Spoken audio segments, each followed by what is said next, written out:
नेपाली औरतें कम उम्र के लड़कों के साथ जो काम करती थी उसे जानकर आपके होश उड़ जाएंगे। उसके 14 साल के होते ही अचानक से उसके कंधों पर बहुत बड़ी जिम्मेदारी आ गई। वो तो यहाँ अपने पापा के पास घूमने के लिए आया था। उसे क्या मालूम था कि यहाँ आकर हालात ऐसे बन जाएंगे कि उसे खाने को रोटी तक नहीं मिलेगी। और इस दौरान उसकी मुलाकात एक नेपाली औरत से हुई जिसने उसे एक ऐसी बात बताई जिसे सुनकर वो हैरान रह गया और सोचने लगा कि आखिर 14 साल की उम्र के लड़के के साथ इसे ऐसा क्या काम करना है जिसके बदले में यह मुझे इतना सब कुछ दे रही है। मजबूरी में उसे उसकी हर बात माननी पड़ी। फिर उस औरत ने जो कुछ भी उसके साथ किया वो बर्दाश्त नहीं कर सका, क्योंकि उसकी उम्र कम थी और उसमें अभी इतनी ताकत भी नहीं थी। इसीलिए पहली रात ही, उसका नाम आर्यन है, वो एक गांव का रहने वाला है। उसके परिवार में उसके अलावा उसकी माँ, उसकी बहन और उसका बड़ा भाई है। उसके पिता नेपाल के पास एक छोटे से पहाड़ी गांव में एक फैक्ट्री में काम करते हैं। उन्हीं की कमाई के जरिए उसके घर का खर्चा चलता है।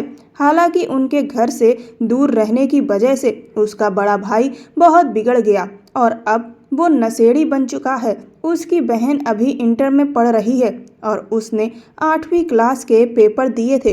पेपर देकर वो खाली हुआ और उसकी 1.5 महीने की छुट्टी हुई थी। वो जिस कस्बे में रहते थे वहाँ पर तो वैसे भी स्कूल में कम ही लोग जाया करते थे। कहने को छुट्टी 1.5 महीने की होती थी, लेकिन उसे पता था कि वो अभी स्कूल तो 2-2.5 महीने के बाद ही जाएगा। इसीलिए उसने माँ से कहा कि मैं अपने पापा के पास जाकर अपनी छुट्टियाँ गुजारना चाहता हूँ। हालांकि वो छोटा था, लेकिन कम उम्र से ही घर की जिम्मेदारी उसने अपने सिर पर ले रखी थी। इसीलिए माँ ने ज़्यादा चिंता नहीं की और उसे अकेले गाड़ी में बिठा दिया। उसका सफ़र बहुत अच्छे से गुजरा। इस दौरान उसकी माँ ने उसके पापा को चिट्ठी भी लिख दी थी, जिसमें उन्होंने बताया कि आर्यन तुमसे मिलने तुम्हारे पास आ रहा है। उसके पापा उसे स्टेशन पर मिल गए। वो उसके लिए तरह तरह की चीज़ें लेकर आए थे, क्योंकि आज उसका जन्मदिन भी था। पापा ने उसे गले लगाकर बहुत प्यार किया और कहा कि आर्यन, आज तुम पूरे 14 साल के हो गए हो।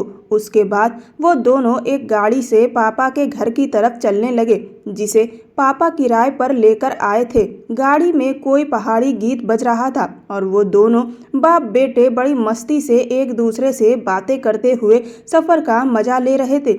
अचानक से उनके साथ एक हादसा हुआ। उनकी गाड़ी का एक्सीडेंट हो गया। उस एक्सीडेंट में गाड़ी का ड्राइवर तो उसी वक्त मर गया। हालांकि उसे बहुत ज़्यादा चोट नहीं लगी थी, क्योंकि वो गाड़ी के पहले झटके में ही गाड़ी से उछलकर नरम मुलायम घास के ऊपर गिर गया था। लेकिन उसके पापा बहुत बुरी तरह से घायल हो गए थे, जिसकी वजह से उसे उन्हें तुरंत ही अस्पताल लेकर जाना पड़ा। अस्पताल में वो गुमसुम सा खड़ा था। तभी पापा के दोस्त लोग आ गए। उन्होंने उसके कंधे पर हाथ रखकर उसे तसल्ली दी और कहा कि बेटा, तुम बिल्कुल भी चिंता मत करो, तुम्हारे पापा जल्दी ही ठीक हो जाएंगे। हैसियत के हिसाब से उसके पापा के दोस्त भी ऐसे ही थे जैसे कि उसके पापा। पापा के दोस्तों को देखकर लगता था कि वह बहुत पैसे वाले नहीं हैं। वह भी एक गरीब किस्म के आदमी थे, जो कि अलग अलग गांव से यहाँ पर काम करने के लिए आए थे। तभी डॉक्टर वहाँ पर आ गए और उन्होंने जो बात बताई उसे सुनकर तो उसकी जान ही निकल गई। वो यहाँ पहाड़ पर अपनी छुट्टियाँ बिताने, घूमने और मज़े करने के लिए आया था। वो कुछ वक्त अपने पापा के साथ यहाँ गुजारना चाहता था। अपनी माँ से बड़ी जिद करके इतने पैसों का इंतजाम उसने किया था कि किसी तरह अपने पापा के पास इस गांव तक आ जाए। पर यहाँ आकर तो उसके ऊपर मुसीबत का ऐसा पहाड़ टूट पड़ा कि जिसकी कोई हद ही नहीं थी। पापा को देखकर तो उसके आंसू रुकने का नाम ही नहीं ले रहे थे। उनकी हालत बहुत ज़्यादा बुरी थी। उनका पूरा शरीर पट्टियों में लिपटा हुआ था। डॉक्टर कह रहे थे कि उनके हाथों और पैरों की हड्डियां टूट गई हैं। उन्हें ठीक होने में कम से कम 3 महीने तो लगेंगे ही। पापा के दोस्त ने तुरंत उस कंपनी को फ़ोन किया जहां पर वे दोनों काम करते थे। ताकि उनकी कंपनी बुरे वक्त में उसके पापा की मदद कर सके। लेकिन कंपनी के मालिक ने यह बात सुनकर उनसे साफ साफ यह कह दिया कि हम उन लोगों का कोई भी खर्चा नहीं उठाएंगे और अब 6 महीने तक हमारे पास उनके लिए कोई काम भी नहीं है। हमने उनकी जगह किसी और को रख लिया है। कुछ दिन के बाद पापा होश में आए। तब उन्हें यह बात पता चली तो वह बुरी तरह से रोने लगे, क्योंकि पापा के ऊपर तो पूरे घर की जिम्मेदारी थी। इस वजह से पापा यहाँ इस पहाड़ी गांव में काम करने के लिए आए थे। यहाँ आकर पापा दिन रात पूरी लगन से काम करते थे, जिसकी वजह से वो लोग घर में सुकून की जिंदगी गुजार पाते थे। लेकिन अब तो पापा का काम ही चला गया था। उन्हें समझ नहीं आ रहा था कि यह बाकी का टाइम कैसे कटेगा, और यही सोचकर पापा की तबीयत और ज़्यादा खराब होने लगी थी कि अब आगे क्या होगा। ऊपर से उनकी दवाइयों का खर्चा अलग। पापा को इतना परेशान देखकर उसे बहुत तकलीफ हुई कि अगर वो यहाँ पर आने की जिद नहीं करता तो ना ही पापा उसे उस गाड़ी से लेने के लिए आते और फिर ना ही उनका एक्सीडेंट होता। उसकी नज़र में तो पापा की हालत का जिम्मेदार वो खुद ही था। अस्पताल वालों ने 1 हफ्ते में पापा को छुट्टी दे दी थी। फिर वो अपने पापा के साथ उनके छोटे से घर में वापस आ गया। यह घर लकड़ी की झोपड़ी के जैसा था। पापा उससे कहने लगे कि अब हमें अपने गांव वापस जाना पड़ेगा, क्योंकि इस हालत में तो मैं यहाँ पर रह नहीं सकता। मैं तो किसी भी काम को करने के काबिल ही नहीं रहा, और जो कंपनी मेरा खर्चा उठाने से मना कर चुकी है तो अब उसकी उम्मीद में यहाँ रहना किस काम का।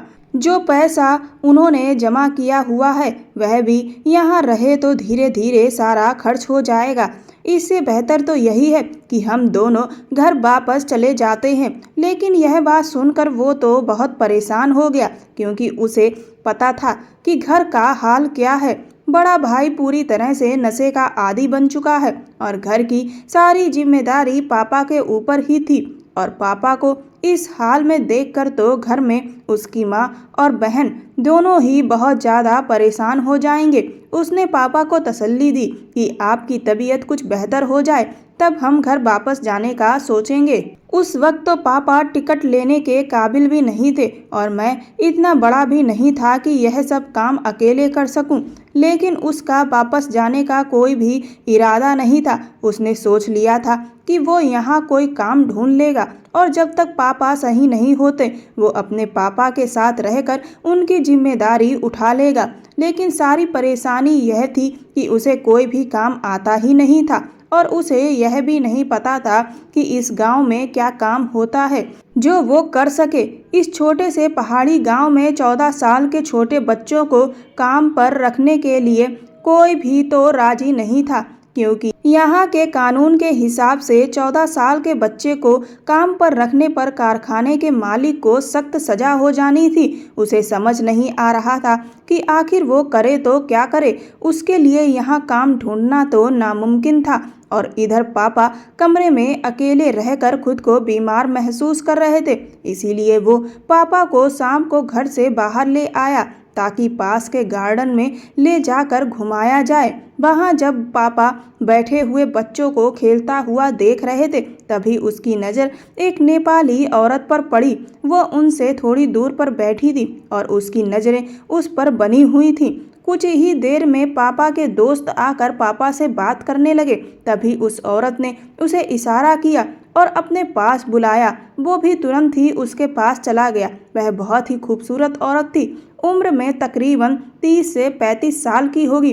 वह मुस्कुराकर उससे पूछने लगी कि तुम कौन हो और कहाँ से हो, तुम्हारे पापा को क्या हुआ है। उसने उसे अपना नाम आर्यन बताया और अपना पूरा बायोडाटा एक सांस में उसे बता दिया और उसे यह भी बताया कि उसके पास कोई भी काम नहीं है। इस वजह से उसे यहाँ रहने में बहुत परेशानी आ रही है। उसकी बात सुनकर वह धीरे से मुस्कुराई और उससे कहने लगी कि तुम्हारा गुजारा किस तरह से चल रहा है यह सुनकर तो मेरी आंखों में आंसू आ गए। उसने उसे कहा कि पापा की नौकरी तो पहले ही जा चुकी है और मैं यहाँ काम ढूंढते हुए थक चुका हूँ, लेकिन कोई भी मुझे काम पर रखना ही नहीं चाहता।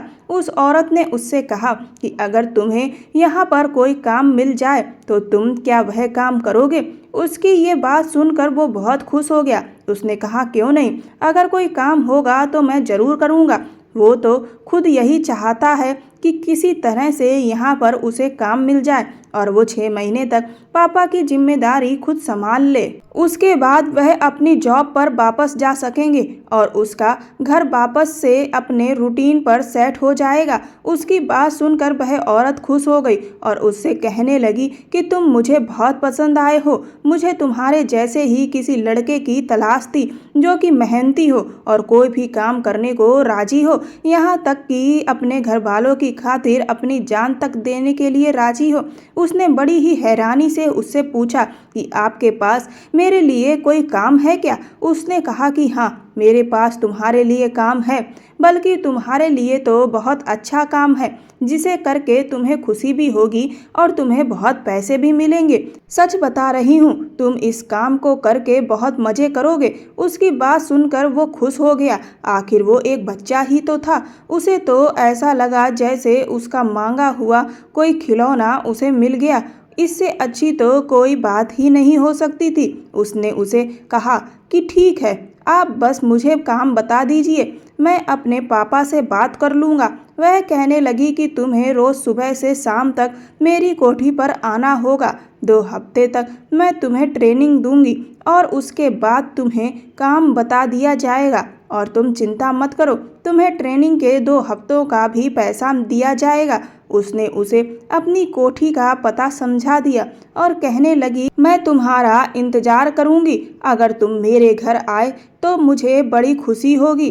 वह बहुत अच्छे से मुस्कुराकर बात कर रही थी। उसने उसे कहा कि लेकिन आप मुझे काम तो बताइए। तो वो मुस्कुराकर कहने लगी, आर्यन, इतनी भी क्या जल्दी है, पहले तुम आ जाओ तो फिर तुम्हें सब पता चल जाएगा। उसने उससे कोई भी सवाल जवाब नहीं किया। तभी उसके पापा ने उसे वापस आवाज़ दे दी। उनके चेहरे पर तकलीफ साफ नजर आ रही थी। शायद उनसे अब बैठा नहीं जा रहा था। वो फौरन पापा को लेकर घर की तरफ निकल पड़ा। रास्ते में पापा ने उससे पूछा कि वह नेपाली औरत कौन थी और तुमसे क्या बातें कर रही थी। उसने पापा को बता दिया कि वह उसे अपनी कोठी पर बुलाकर काम करवाना चाहती है। शायद उसे घर का कोई काम हो या फिर उसे उससे घर का सामान मंगवाना हो, वरना भला वो तो छोटा है तो उस औरत को उससे क्या काम होगा। उसकी बात सुनते ही पापा ने साफ मना कर दिया और कहा कि अभी तुम सिर्फ 14 साल के ही हो और अभी तुम बच्चे हो। तुम यहाँ घूमने के लिए मेरे पास आए थे। मैं तुम्हें किसी भी काम पर नहीं जाने दूंगा। वो नेपाली औरत कौन है और ऐसे में किसी अनजान के घर मैं तुम्हें कैसे भेज दूं? पता नहीं वह तुमसे कितना काम करवाएगी। और उसने पापा से कहा कि पापा, बस 6 महीने की ही बात है। एक बार जब आप ठीक हो जाएंगे तो आप अपनी कंपनी को वापस से ज्वाइन कर लेना और मैं वापस से आपकी सेवा करके अपने घर चला जाऊंगा और अपनी पढ़ाई लिखाई में लग जाऊंगा। लेकिन तब तक तो घर का खर्च चलाने के लिए कुछ ना कुछ तो करना ही पड़ेगा और वह औरत मुझे अच्छे खासे पैसे देने को तैयार है, तो फिर मुझे काम करने में क्या परेशानी होगी। उसकी बात सुनकर पापा की आंखें भीग गईं। वह कहने लगे, मेरा छोटा बेटा इतनी जल्दी बड़ा हो गया कि मुझे समझाने लगा है। उसने पापा से कहा कि एक बार उस औरत के घर जाकर मैं देखता हूँ। एक दिन जाऊंगा। अगर मुझे वहाँ पर काम ठीक से समझ में नहीं आया तो फिर मैं वापस आ जाऊंगा। इन सब में कोई दिक्कत नहीं है। उसकी बात सुनकर और घर की परेशानी को देखकर उसके पापा मान गए और उससे कहने लगे कि अगर तुम्हें कोई परेशानी हो तो उसी वक्त वापस आ जाना। और यह बातें करते हुए वो अपने घर आ गए। रात भर वो यही सोचकर खुश होता रहा कि वो काफ़ी किस्मत वाला है जो उसे काम मिल गया, वरना वो तो थक चुका था और हार मानकर घर वापस जाने की सोच चुका था। लेकिन उसके दिल में थोड़ा सा डर भी था। वो यह भी सोच रहा था कि न जाने उस औरत की कोठी कितनी बड़ी होगी, क्या उसे उसकी पूरी कोठी की सफाई करनी होगी। यही सब सोचते सोचते अचानक से उसकी आंखें बंद हो गईं और वो सो गया। सुबह वो जल्दी उठ गया और पापा के सारे काम करके उस औरत की कोठी पर जाने के लिए निकल गया। उस औरत की कोठी उसके घर से ज़्यादा दूर नहीं थी, इसीलिए पापा ने वहां अकेले भेजने की हामी भर दी थी। लेकिन साथ में उसने पापा को यकीन दिलाया था कि कोई भी परेशानी होगी तो वो सीधा घर वापस आ जाएगा। उस औरत की कोठी पर पहुंचकर उसने चौकीदार से कहा कि मुझे तुम्हारी मालकिन ने बुलाया है। उसने सर से पैर तक उसे ध्यान से देखा और कहने लगा कि तुम रहोगे मैडम के पास। उसकी ये बात उसे बहुत अजीब लगी थी, साथ ही वह बड़ी अजीब सी नज़रों से उसे देख रहा था। उसके बाद उसने टेलीफोन के जरिए एक नौकरानी को बाहर बुलाया और मुस्कुराकर उससे कहा कि यह बच्चा मैडम के साथ रहेगा। कुछ भी कहो, मालकिन की पारखी नज़रों की दाद देनी पड़ेगी। एक से एक खूबसूरत लड़का ढूंढ कर लाती हैं। इस तरह की बातों को सुनकर तो वो हैरान हो गया। भला काम करवाने के लिए किसी को खूबसूरत होने की क्या ज़रूरत है। मैडम को तो उसके काम से मतलब होना चाहिए था। उसे लगा कि शायद यह चौकीदार कुछ पागल सा है। नौकरानी चौकीदार की बात सुनकर हंसी और उसका हाथ पकड़कर उसे कोठी के अंदर ले गई। कोठी वाकई बहुत ही ज़्यादा बड़ी थी और बहुत ही खूबसूरत थी। वहाँ तो किसी भी चीज़ की कोई कमी नहीं लग रही थी। ऐसा लगता था जैसे कि वो सोने के किसी महल में आ गया हो। वो अंदर जाकर खूबसूरत सोफे पर बैठ गया। उसके सामने सेब का जूस रखा गया। उसकी बिल्कुल ऐसे खातिरदारी हो रही थी कि जैसे वो बहुत ही कोई खास मेहमान है। थोड़ी ही देर में मैडम भी वहाँ पर आ गईं। वो उस नेपाली औरत को देखकर हैरान रह गया। वह बहुत ही ज़्यादा खूबसूरत थी। ऐसा लग रहा था कि जैसे वो किसी फिल्म की हीरोइन को देख रहा हो। सिल्क के सूट में वह बहुत सारा मेकअप लगाए थी और उसके सामने आकर बैठ गई थी। उसकी उम्र इतनी भी नहीं थी, लेकिन फिर भी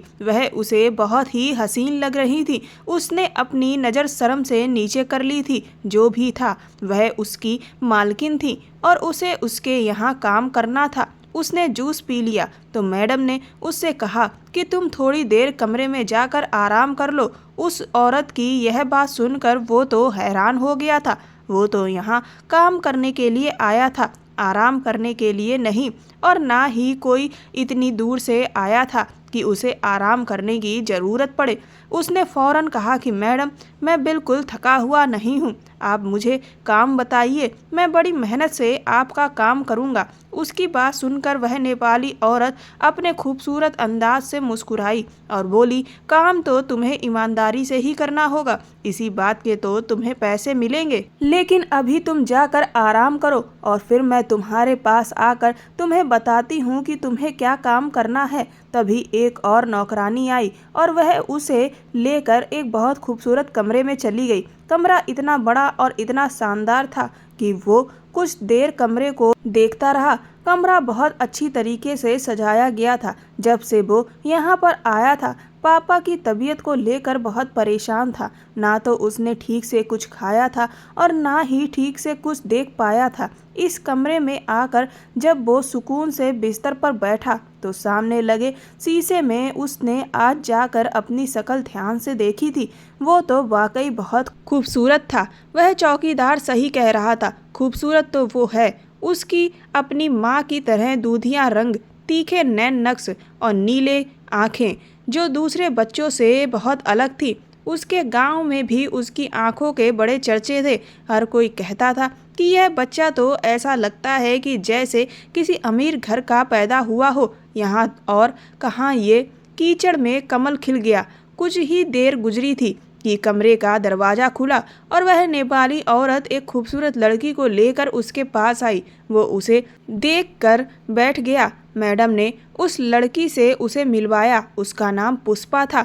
मैडम कहने लगी कि यह तुम्हें आज से उठने बैठने रहने सहने का तौर तरीका सिखाएंगी। इस देश में कैसे रहा जाता है, कैसे बात की जाती है और तुम्हें यहाँ की थोड़ी सी भाषा भी सिखा देंगी। मैडम की बात तो उसे बहुत ही अजीब लगी थी। आखिर उसे घर के काम करने के लिए नेपाली तौर तरीके सीखने की क्या ज़रूरत थी, और उठने बैठने के तरीके तो उसे पहले से ही मालूम थे।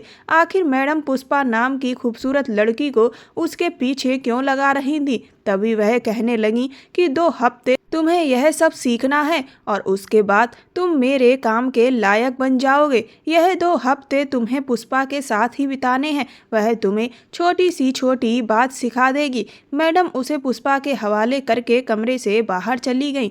वह बहुत ही खूबसूरत औरत थी और बहुत ही अच्छे तरीके से उसे हर चीज़ सिखा रही थी। यहाँ तक कि लोगों के सामने कैसे बैठना चाहिए, कैसे बात करनी चाहिए और अपने आप को खूबसूरत कैसे बनाना चाहिए। हालांकि एक बात वो समझ नहीं पा रहा था कि एक नौकर को इतनी ज़्यादा ट्रेनिंग देने की क्या ज़रूरत थी। पहले दिन जब वो शाम को घर लौटा तो पापा उसकी फिक्र में बहुत परेशान हो रहे थे। वह उसे देखते ही कहने लगे कि आज मैं सारा दिन बस तुम्हारे बारे में ही सोचता रहा। बताओ तो जरा, पहले दिन तुमने वहाँ पर क्या क्या काम किया है। उस औरत ने तुमसे बहुत ज़्यादा मेहनत तो नहीं कराई। उसने पापा को बताया कि मुझे सिर्फ उठने बैठने के नेपाली ज़िंदगी जीने के तरीके सीखने हैं। उसकी बात सुनकर पापा मुस्कुरा दिए। पापा को मुस्कुराते हुए देखकर वो हैरान हो गया और उनसे पूछा कि ऐसा क्यों। तो पापा कहने लगे कि नेपाली लोग बहुत ही अजीब होते हैं। एक बिल्ली भी पालते हैं तो उसकी नस्ल देखते हैं, फिर तुमको बिना कुछ सिखाए कैसे अपने घर पर काम पर रख लेते। यकीनन वह तुम्हें पहले अपने तौर तरीके सिखाएंगे ताकि तुम उनकी कोठी में ढंग से रह सको। चलो अच्छा है, इस तरह तुम्हें बहुत कुछ सीखने को मिलेगा और मुझे यह जानकर बड़ा सुकून मिला कि तुम पर काम का कोई बड़ा बोझ भी नहीं है। आर्यन बेटा, बहुत दिल लगाकर और मेहनत से सब कुछ सीखना। जब मैं सही हो जाऊंगा और वापस अपनी नौकरी पर चला जाऊंगा तब तुम्हें वापस घर भेज दूंगा और तुम्हें ये अच्छे तरीके सीख कर अपनी ज़िंदगी में बड़ा फ़ायदा होगा। तुम्हारी माँ तुम्हारे बिना इतने दिन रह नहीं पाएगी। मैं चाहता हूँ कि जल्द से जल्द मैं तुम्हें घर वापस भेज दूँ। पापा ठीक ही तो कह रहे थे। उसके बिना उसकी मम्मी आखिर कैसे दिन गुजार रही होंगी। उसके बाद तो यह रूटीन बन गया। वो रोज़ सुबह मालकिन की कोठी पर जाता। उसे वहाँ पर अच्छे से अच्छे कपड़े पहनने के लिए दिए जाते, अच्छे से अच्छा खाना दिया जाता, उसके बालों को बहुत खूबसूरत स्टाइल से बनाया जाता, उसे हर तरह की चीज़ मुहैया कराई जाती। 5 दिन में ही उसके अंदर बहुत ज़्यादा बदलाव आ गया था। वो खुद को शीशे में देखकर पहचान ही नहीं पा रहा था कि वो वह 14 साल का आर्यन है। यहाँ का खाना पीना उसकी सेहत को बहुत लग रहा था। उस पर कोठी में घूमने फिरने पर भी कोई रोक टोक नहीं थी। जहाँ मर्जी वहाँ जाता, जैसे मर्जी वैसे रहता। ऐसा लगता जैसे वो मालकिन का बेटा हो। अब तक उसने यहाँ किसी काम को हाथ भी नहीं लगाया था। लेकिन एक बात उसे बड़ी अजीब लग रही थी। उसने कभी भी उस नेपाली औरत के पति को नहीं देखा था, जबकि वह शादीशुदा औरत थी। उनके तो बच्चे भी नहीं थे, लेकिन उनके पति के साथ उनकी फ़ोटो लगी हुई थी। उसने एक बार नौकरानी से पूछा कि मैडम के पति कहाँ हैं, तो उसने इतना ही बताया कि हमारे साहब तो काम के सिलसिले में हमेशा शहर से बाहर ही रहते हैं। उनका बहुत बड़ा कारोबार है, वह बस रात को ही घर पर आते हैं। उसने देखा कि वह नेपाली औरत तैयार होकर पूरे घर में टहलती रहती या फिर शॉपिंग के लिए बाहर निकल जाती। जब से उसने पुष्पा से तौर तरीके सीखे थे, मैडम उसे भी अपने साथ मार्केट ले जाती। वह उसका हाथ पकड़कर शॉपिंग करती, मार्केट में घूमती, उसे उसकी पसंद की चीज़ें दिलाती और वो अपनी नौकरी पर बहुत हैरान था, जिसके लिए उसे सैलरी मिल रही थी और इतना बहुत सारा सामान भी मिल रहा था और काम उसे कुछ करना नहीं पड़ रहा था। उसने अपने पापा को अपनी नौकरी के बारे में बताया कि वहाँ पर मैं पूरा दिन कैसे गुजारता हूँ। पापा कहने लगे कि तुम्हारी मालकिन की शायद कोई औलाद नहीं है, इसीलिए वह तुम्हें अपने बेटे की तरह पाल रही हैं, लेकिन शायद यह बात बताना नहीं चाहती। मैडम ने तो उसे यही बताया था कि 2 हफ्ते तक पुष्पा उसे ट्रेनिंग देगी, फिर फिर उसका काम शुरू होगा और उसे बस उस दिन का इंतजार था कि आखिर उसे पता तो चले कि उसका काम क्या है। अभी तो वो अपने नए नए कपड़े और महंगी महंगी चीज़ों को एंजॉय कर रहा था। पापा की तबीयत भी अब पहले से बेहतर हो गई थी, लेकिन इतनी भी नहीं सुधरी थी कि वह नौकरी पर जा सके। इधर उसकी नौकरी लग गई थी तो उसके पापा की टेंशन भी कुछ कम हो गई थी। हालांकि उसने अभी तक अपने घर पर पापा के एक्सीडेंट के बारे में नहीं बताया था और ना ही अपनी नौकरी के बारे में। पापा मम्मी को शाम को फ़ोन करते और उन्हें सब कुछ अच्छा अच्छा ही बताते। वहीं दूसरी तरफ वो उस नेपाली औरत के घर में बड़े मज़े से रह रहा था और एक हफ्ते में वो जैसे बिल्कुल बदल ही गया था। दूसरे हफ्ते के आखिरी दिन में वो जैसे ही मैडम के घर पहुंचा तो चौकीदार उसे देखकर बहुत अजीब ढंग से हंसने लगा और कहने लगा कि आज से तुम्हारा काम शुरू होने वाला है। वो भी इस बात पर बहुत खुश था कि आज से उसे काम करने को मिलेगा। वो कोठी के अंदर दाखिल हुआ तो पुष्पा उसे कहीं नजर नहीं आई। दूसरी एक नौकरानी उससे कहने लगी कि आज आपको सीधा मैडम के कमरे में जाना है। वो जब से यहाँ आया था एक बार भी मैडम के कमरे में नहीं गया था। मैडम का कमरा हमेशा लॉक ही रहता था। वो जैसे ही मैडम के कमरे में दाखिल हुआ तो यह देखकर हैरान रह गया कि मैडम का कमरा तो आज पूरी तरह से सजा हुआ था, जैसे किसी नई नवेली दुल्हन का होता है। मैडम ने उसे हाथ पकड़कर अपने बिस्तर पर बिठाया और नोटों की 2 मोटी गड्डियां उसके हाथ में पकड़ा दी और कहने लगी कि यह तुम्हारी इन 2 हफ्तों की तनख्वाह है। आज का पूरा एक दिन तुम्हें मेरे साथ कमरे में ही गुजारना होगा और आने वाले 1 हफ्ते तक तुम इसी तरह से मेरे कमरे में आते रहोगे। तुम्हें इस हफ्ते अपनी ज़िंदगी का सबसे ज़्यादा सुख मिलेगा।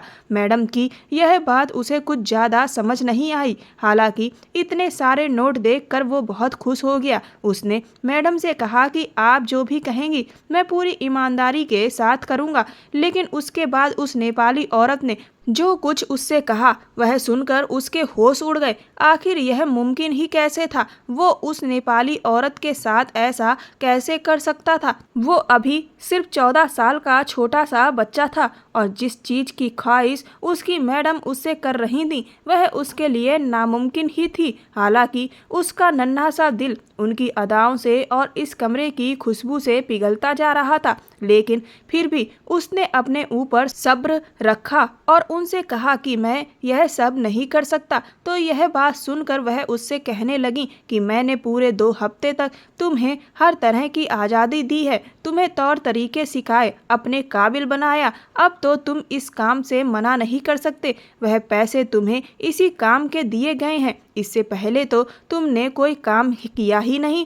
मैंने तुम्हें अपने काबिल बनाने के लिए बड़ी मेहनत की है। अब तुम ऐन मौके पर मुझे इनकार ना करो, मेरी हसरतें अधूरी रह जाएंगी। तुम नहीं जानते कि मैं कितनी तरसी हुई हूँ। वह कहने लगी कि हम औरतों की ज़िंदगी बहुत अजीब होती है। दूसरे लोग हमारा पैसा और हमारी ज़िंदगी देखकर जलते हैं, लेकिन कोई हमसे यह नहीं पूछता कि हमारे दिल पर क्या गुजरती है। मेरे पति को ऐश करने की आदत हो गई है और वह अलग अलग शहर में अलग अलग औरतों से मिलता है और इस दौरान वह मुझे वक्त देना भूल ही गया है। मुझे तो यह भी याद नहीं रहा था कि मैं जवान और खूबसूरत हूँ और मेरे भी कुछ अरमान हैं, लेकिन उसकी दिलचस्पी तो मुझसे ज़्यादा और औरतों में है, वो जिनको पैसे के दम पर गलत तरीके से अपने साथ रखता है। इसीलिए मैं भी हफ्ते में एक दिन छोटे लड़कों के साथ वक्त गुजारना चाहती हूँ और अपनी अधूरी ख्वाहिशों को पूरा करती हूँ। इस तरह ना तो मुझे पेट से होने का डर रहता है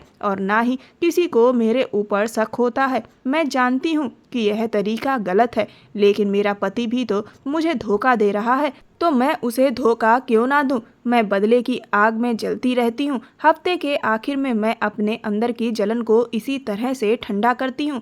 एक छोटा लड़का अपनी सेज पर पूरे दिन रखती हूँ, लेकिन जितने लड़कों से मैंने ख्वाहिश आज तक पूरी की है, कोई भी तुम्हारे जितना खूबसूरत नहीं था। पर इसीलिए मेरा दिल अब तुम पर आ चुका है और मैं चाहती हूँ कि तुम मेरे साथ हमेशा के लिए यहीं पर रह जाओ। तुम्हारी ज़रूरत इस वक्त पैसा है और मेरी ज़रूरत तुम हो, मैं तुम्हें यह पैसा दूंगी जिससे तुम अपनी हर जरूरत को पूरा कर सकोगे, लेकिन इसके बदले में तुम्हें मेरी हर जरूरत को पूरा करना पड़ेगा। मैं तुम्हें अपनी जिंदगी भर अपने साथ रख लूंगी और तुम्हारे बाप को भी कभी नौकरी की जरूरत नहीं पड़ेगी, ना ही तुम्हें वापस घर जाना पड़ेगा। अपने बाप को अपने घर वापस भेज देना और हमेशा के लिए यहाँ रह जाना। आर्यन छोटा था लेकिन बेअकल नहीं था। मैडम की एक एक बात उसकी समझ में आ रही थी और उसके दिमाग में उसकी माँ की बातें चल रही थीं। उसने वह सारे पैसे मैडम के हाथ में पकड़ा दिए और उनसे साफ शब्दों में कहा कि मुझे बेकार के इन पैसों की ज़रूरत नहीं है। मैं इस रास्ते पर चलकर पैसा कमाना नहीं चाहता। मैडम उससे रोती गिड़गिड़ाती रह गईं, लेकिन उसने उनकी एक भी बात ना सुनी। पैसे की चमक भी उसे रोक नहीं पाई और उनकी खूबसूरती और उनकी अदाएं भी कुछ भी उसे रोक नहीं पाया, क्योंकि जो कुछ भी उसकी माँ ने उसे सिखाया था कि बेटा कभी भी कुछ करने के लिए, पैसा कमाने के लिए गलत रास्ते का इस्तेमाल मत करना। वो भागता हुआ उस कोठी से बाहर निकला और वापस गिरता पड़ता अपने पापा के पास आ गया। उसने अपने पापा से आकर कहा कि अब हमें यहाँ से चलना चाहिए, क्योंकि हमारा यहाँ रहने का कोई मकसद नहीं है। यह लोग बहुत ही जालिम हैं। हम वापस अपने गांव चलते हैं, एक रोटी खाएंगे लेकिन इज्जत से जिएंगे। आपकी ऐसी दिक्कत पर कंपनी वालों ने आपको बाहर निकाल दिया, जबकि आप सालों से उनके पास नौकरी कर रहे थे। उन्होंने इस बात का भी लिहाज नहीं किया कि ये इंसान कब से हमारा साथ दे रहा था, तो इसके मुश्किल वक्त में हम भी इसका साथ दें। और मुझे उस औरत ने धोखे से अपने घर बुलाया जो कि अपनी गलत इच्छाओं की भूख मुझसे मिटाना चाहती थी। चौकीदार का मुस्कुराता चेहरा उसे आज समझ आ रहा था। उसने अपने पापा के साथ वापसी का टिकट ले लिया और अब आने वाली मुश्किलों को सोच रहा था। लेकिन ज़िंदगी मुश्किलों से भरी जरूर थी। लेकिन जब वो अपने गांव पहुंचा तो वहां पता चला कि वहां पर एक नई फैक्ट्री खुल रही है जहां पर मजदूरों की ज़रूरत है। जब उसने वहां के मालिक को अपने घर की पूरी स्थिति बताई तो उन्होंने उसे अच्छी तनख्वाह पर काम पर रख लिया और अब वो अपने पूरे घर की जिम्मेदारी आराम से अपने कंधों पर उठा रहा है। दोस्तों, आज के ज़माने के लोग ऐसे हो चुके हैं जो दूसरों की मजबूरी का फ़ायदा उठाते हैं। दौलत इन्हें अपनी इज्जत से भी ज़्यादा बड़ी लगती है। उन्हें इस बात का अंदाज़ा भी नहीं कि वह दूसरों के साथ कितना गलत करते हैं। अपनी निजी शारीरिक इच्छाओं के लिए किसी को झांसे में फंसाने से अच्छा है कि आप सही इंसान का इंतज़ार करें। या फिर कई लोग ऐसे हैं जो पैसे के लिए ये काम करते हैं, उनसे मिलें। किसी नासमझ कम उम्र के इंसान को चाले चल के ना फंसाएं। कहानी पसंद आई हो तो चैनल को सब्सक्राइब कर वीडियो को लाइक कर दें और वीडियो को ज़्यादा से ज़्यादा शेयर करें। धन्यवाद।